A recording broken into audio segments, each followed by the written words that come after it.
Hey team, comparisons. We're often told not to compare ourselves to others and the dangers of it. You know, the sayings, comparison is the thief of joy and compare to despair. And there's a bit of truth in this, but there are also really positive aspects of comparisons.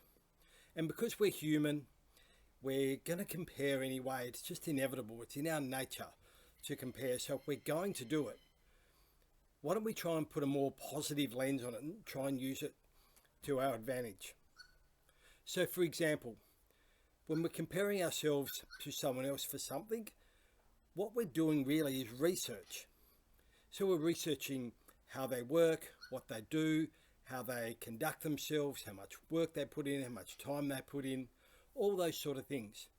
And what that research is information to us. And that person can actually provide a bit of a template for us on how we can go about working on our goals to achieve the result we want. So that comparison can actually be really good. Envy. So we're comparing ourselves with someone and we're feeling a bit envious of them. What's the good in that? The good in that is that if we're envious of someone of something, then quite often that means that we want something from that. We've identified something that we desire, that we want. So what we've done is identified a goal. And having a goal and knowing what we're aiming for makes it much easier to hit a target.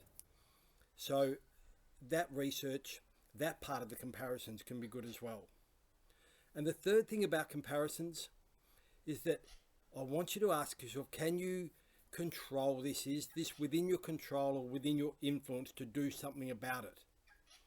Because if it is, then take some steps, get some help to make those changes so that whatever comparisons you're making, you can close that gap.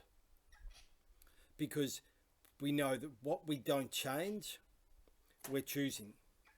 And if we can't change it or can't influence it, then just leave it, park it, put our energy somewhere else. There's a lot of good points to comparisons. We can actually use it to our advantage and we can change that narrative in our head to, oh, I'm not good enough, I'm not smart enough, I'm not tall enough, whatever it is. And we can turn that narrative into, I'm working on it, I'm on my way, I've got a role model. Use comparisons as a positive to really boost your progress and your chances of progress. Thanks for watching. We'll see you in a few weeks. Bye team.